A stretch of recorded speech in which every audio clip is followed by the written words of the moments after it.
So after being away from home all weekend, my fridge and pantry were pretty sparse by the time I got home.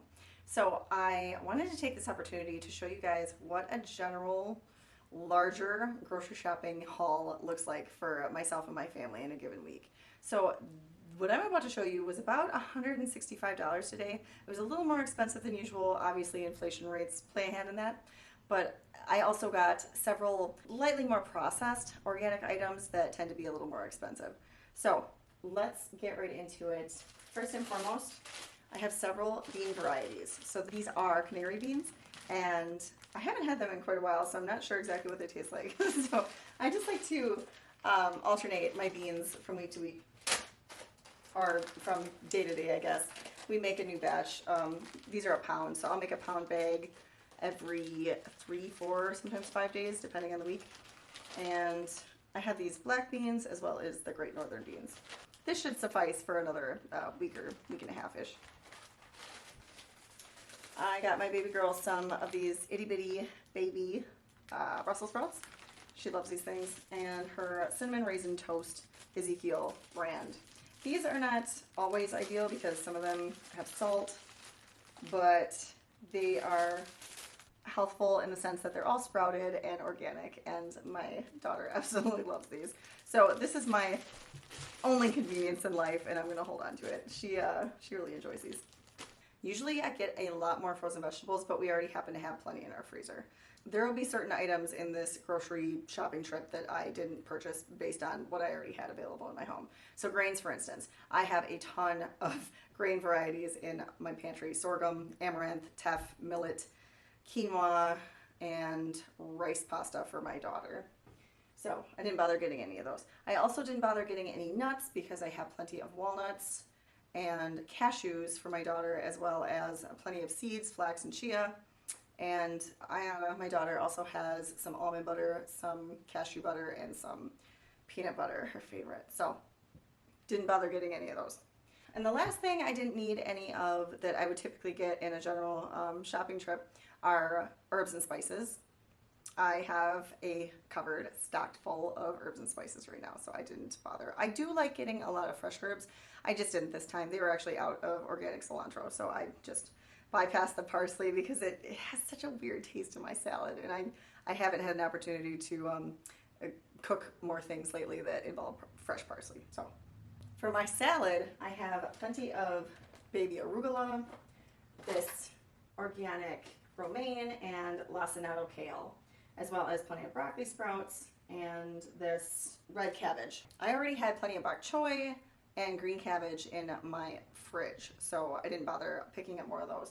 The majority of the greens I get are organic simply because I absolutely hate spending hours washing my greens and letting them dry before I chop them up.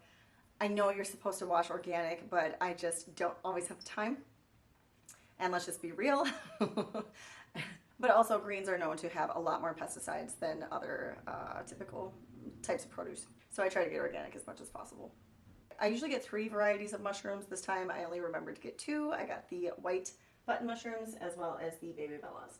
And I put those on my salad after I cook them in the microwave for about a minute each time I use them, because they need to be slightly cooked so they don't have that slight amount of carcinogenity that mushrooms tend to produce when they're raw. I've got these orange bell peppers for my salad, as well as plenty of tomato varieties. I got some Roma and some baby and some Campari. Not familiar with those, but I wanted to try them. Red onions for the salad.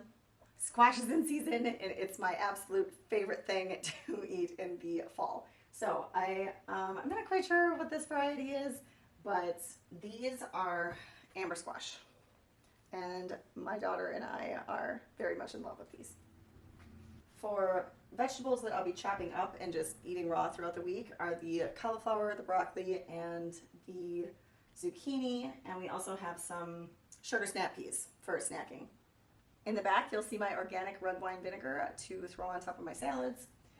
A giant watermelon, because we are obsessed with melon right now, my entire family. So we have a watermelon, a cantaloupe, and a honeydew. For my family's oatmeal in the morning, we have a variety of berries. So these are blackberries and strawberries. We always have some bananas on hand. These are super green because we already have plenty of yellow ones available. So I like to keep these in all different ranges of ripeness to make sure my daughter always has some, because it's the first thing she asks for when she wakes up every morning. We also have plenty of organic apples and grapes for snacking throughout the week. So again, I try to get all of the major food groups in when it comes to plant-based grocery shopping as possible. The fruits, vegetables, herbs and spices, nuts and seeds, grains, and legumes. So the only thing I'm missing are the grains, the herbs and spices, and the nuts and seeds that I referred to earlier are already in my immediate vicinity in my fridge and in my pantry. I also wanted to mention that my daughter's peanut butter and organic raspberry jam are not 100% what I was looking for at the grocery store, but this was the best option. So the peanut butter does not have any salt or added sugar, but they are dry roasted instead of raw. I always prefer getting raw. And then the jam, unfortunately, has 7 grams of added sugar and some other preservatives in it that I would rather it did not. But again, very little conveniences on a plant-based diet, so the small areas that I can find that actually free up some space and time in my life where I don't have to be spending those in the kitchen, I try to take them. Also, when I use this jam, I use a tiny, tiny little amount. And my daughter's palate is so clean that she really doesn't even mind or notice the difference, as, you know, maybe another child who would eat sugar on a daily basis in large quantities, they might have a much higher tolerance level for something like this organic sugar and not like it as much. Okay, so that is my grocery haul today, and this is very common for this time of year for us. So I hope you guys found this helpful, and I will see you in the next video.